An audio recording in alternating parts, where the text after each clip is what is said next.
Welcome to Season 5 of The Good Pod. Today's podcast is presented by Dr. Barry Napier.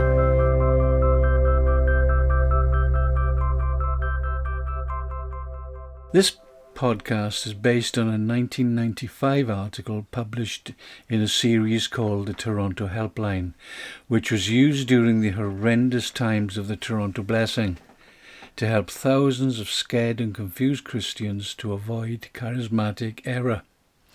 You can read of those times and the worldwide deception in my several books on the subject, or in many articles found in our publications list.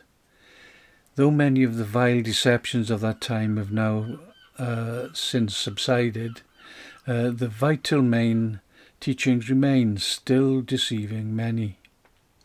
So, this podcast is called Don't Call Micah. When people are losing themselves in revelry and gratuitous enjoyment, there's nothing worse than a lone voice calling for restraint with the prediction of tears to come. That's exactly what happened when the prophet Micah was around. Let's see what 2 Chronicles chapter 18 tells us about human nature and apply it to the present day Toronto Blessing style charismatic scene. Though it can also be applied to many Reformed churches too. King Ahab of Israel and King Jehoshaphat of Judah came together in a pact to fight a common enemy at Ramoth Gilead. As they settled down to a pre-war feast of the finest food, Jehoshaphat, one of the best and most godly kings Judah ever had, asked Ahab to pray to God for guidance. So Ahab gathered together 400 of his prophets. To a man they all said the same thing, and you can find that in 2 Chronicles 18:5. Go up, for God will deliver it unto the king's hand. But Jehoshaphat was not convinced, and asked if there were any other prophets Ahab could call upon. The text suggests that Ahab must have grimaced, for he reluctantly admitted that there was one such man. His name was Micah, but he was not very keen to call him to the court. Verse 7 reads, There is, yet one man by whom we may inquire of the Lord, but I hate him. That's because he never prophesied good unto me, but always evil. The same is Micah, the son of Imlah. Oh no, don't call Micah. But Jehoshaphat urged Ahab to send a messenger. Back at the court, a false prophet, Zedekiah, made a set of iron horns for Ahab, symbolizing great strength. He told Ahab that he would crush his enemies no problem.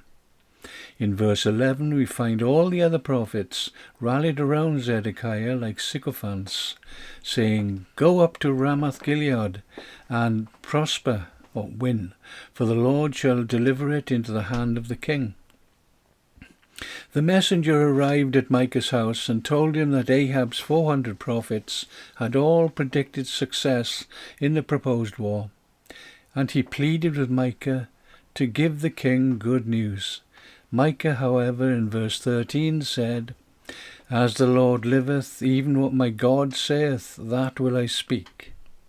He went to the king, who asked him if he ought to go and fight, and Micah told him exactly what he wanted to hear. But after so many years of hearing Micah's opposing prophecies, he gritted his teeth and demanded to know the truth. Micah obliged, to Ahab's exasperation. And in verse 16 we have, I did see all Israel scattered upon the mountains, as sheep that have no shepherd. And the Lord said, These have no master. Let them return, therefore, every man to his house in peace. Ahab, by now almost tearing his hair out, turned to Jehoshaphat and said, See, I told you so. Did I not tell you that he would not prophesy good news unto me, but evil? That's in verse 17. But Micah had not yet finished. He continued to prophesy that he had seen God on his throne, surrounded by a myriad of angels. And in my translation, God said, Who shall deceive Ahab so that he gets killed at Ramoth Gilead? In the vision, Micah saw the prophets contradicting each other, and a spirit told God that he would go and deceive Ahab's prophets so that they would all lie. So Micah boldly told the king that his 400 prophets were liars.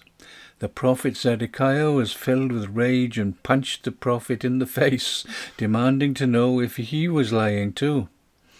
Micah calmly said, "Proof will soon come," when Zedekiah would hide himself in a secret room like a coward as the enemy defeated the king.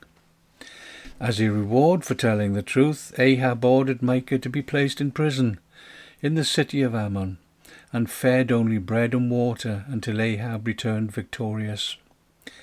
Ahab, you see, was convinced that a consensus of numbers had to be the truth, and so Micah, merely one man, had to be wrong. "Well," said Micah, "if you do return, my falsity will be shown, and God has not spoken through me." And so Kings Ahab and Jehoshaphat went to do battle.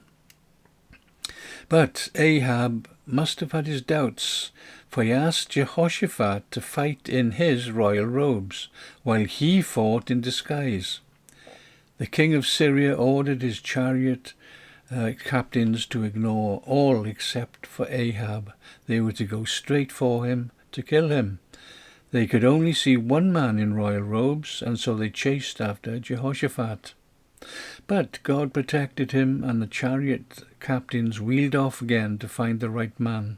Although they couldn't find him, what was assumed to be a stray arrow did find him, and Ahab was struck down.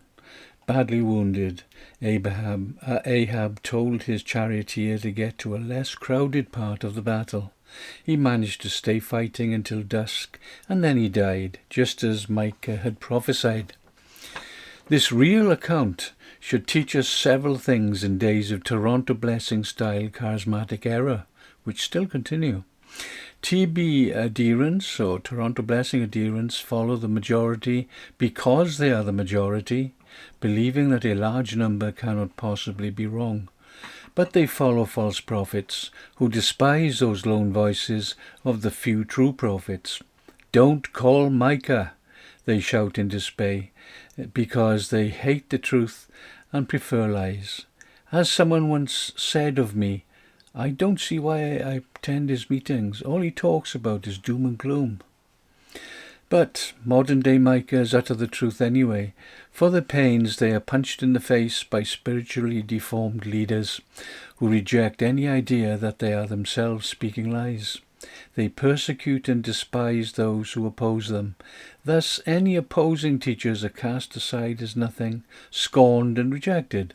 After all, the charismatic movements are so vast and so all-embracing, the Micahs cannot possibly be right.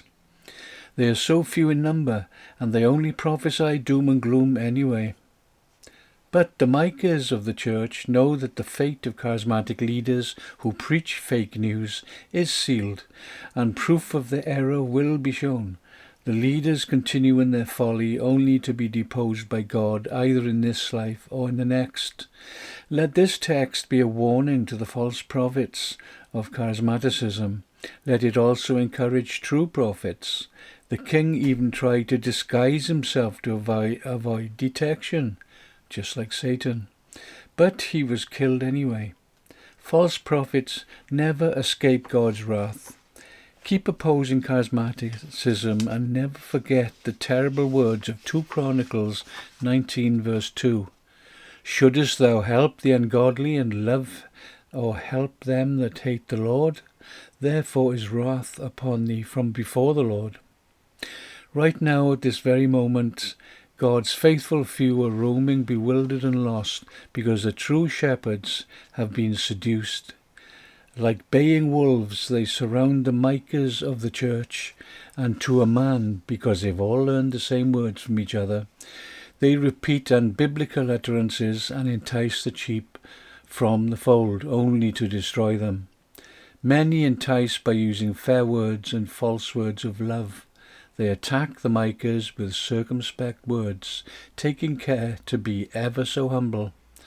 But their humility sticks to the heart like a cancer, for it is the false humility of Satan. 27 years have passed since I wrote these notes. In that time, some have complained that I only teach doom and gloom. That makes me a close friend of Micah. I actually teach much more than this, but I see much doom and gloom in our present day. It is not my task to preach about roses in a sunny garden, but to talk about reality, whether it is good or bad. If folks do not like it, well, I will be glad to stand by Micah. The content of this podcast, then, still stands as a testimony against lies and deception.